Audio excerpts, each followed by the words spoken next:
Imagine a society in total turmoil, a world just adrift in political chaos and moral decay. Now picture an 11-year-old boy setting off on a journey that wouldn't just change his own life, but would go on to reshape the lives of millions. That's what we're diving into today, the incredible story of the man who remade a society, Bhagavan Swaminarayan. So let's start with the number, 12,000 kilometers. Just let that sink in for a second. That's not just some random number. It's the key that unlocks this entire story. Because that is the distance a young yogi walked, barefoot. An absolutely epic 7-year quest for truth that would eventually spark a global faith. So you gotta ask, right? How on earth did he do it, and why? Okay, let's get into it. All right, so let's set the scene. The year is 1792. A young boy named Ghanshyam makes a decision that changes everything. He leaves his home, takes on a new name, Neelkant Varni, and just sets out on this journey into the great unknown. I mean, for 7 years he walked, through dense forests, across scorching hot deserts, and over these treacherous frozen mountains. And he faced challenges that would have broken most adults. But here's the thing, he wasn't just wandering aimlessly. He was driven by this single burning purpose to find a true, authentic spiritual path. So his incredible journey finally ends in a small village in Gujarat. But in a way, this is where his real work was just beginning. This is that pivotal moment when the young seeker starts to become a leader, and his personal quest transforms into a movement that would change society. And his rise to leadership was, well, it was astonishing. I mean, just how fast did he go from being a newcomer to the one in charge? Get this, within a single year of finding his guru, this 21-year-old was appointed to lead the entire spiritual fellowship. It's just unbelievable. Now, to build his movement, he gathered this truly remarkable group of followers. We're talking about initiating 3,000 sadhus, and among them was an elite core of 500, known as Paramhansas. These were men who are seen as having reached the absolute pinnacle of spiritual enlightenment. And the kind of devotion he inspired, it was on another level. I mean, we're talking about men who would literally drop everything. The story of Adbhutanand Swami is just wild. He was in the middle of his own wedding ceremony when he heard the call. He left his bride right there and just walked away. That's the level of commitment we're talking about here.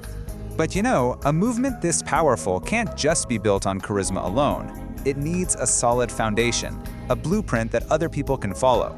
And to achieve that, Swaminarayan created a practical guide for living, captured in 2 foundational scriptures. And these became the 2 pillars of the faith. First, you have the Vachanamrit. Think of it as the why, a collection of his direct spiritual talks that really gets to the philosophical heart of his teachings. And then there's the Shikshapatri, which is the how, a practical code of conduct for absolutely everyone. And this is what's so fascinating. The Shikshapatri wasn't just some abstract, dusty old text. No, it was a hands-on manual for everyday life. And what's amazing is how its advice on things like finance, health, and ethics is still so incredibly relevant today. I mean, seriously, look at this. It's timeless financial advice. Live within your means. Don't spend more than you earn. This is something you'd hear from a financial planner today, right? The book provides this clear framework for everything from managing your money to social etiquette, and followers were told to read it daily to stay grounded. Okay, so he's got the philosophy and he's got the followers. Now what? Well, now it was time to put it all into practice. And that meant taking on some of the biggest, most deep-seated social problems of his time, head on. And you have to understand, he became this radical champion for women's emancipation.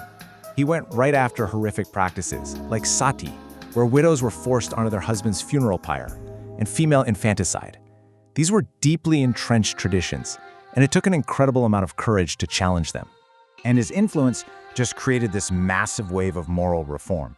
He championed nonviolence, putting a stop to animal sacrifice and rituals, and he inspired thousands to break free from really destructive addictions. He even managed to transform entire communities that were known for being predatory into peaceful followers.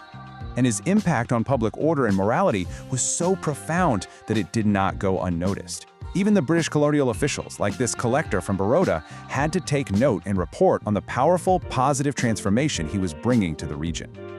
Bhagwan Swaminarayan passed away in 1830, but he was always thinking about the future. He put a system of succession in place to make sure that his mission wouldn't just continue, but that it would expand far beyond the borders of Gujarat.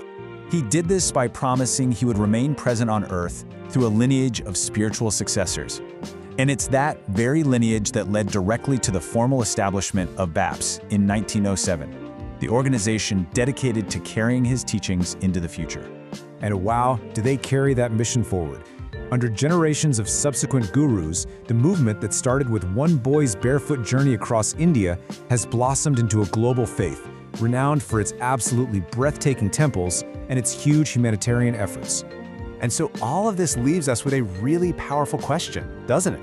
How can a moral and spiritual framework that was born in 19th century India offer real solutions for our own complex, modern global communities? The story of Bhagwan Swaminarayan suggests that it just might.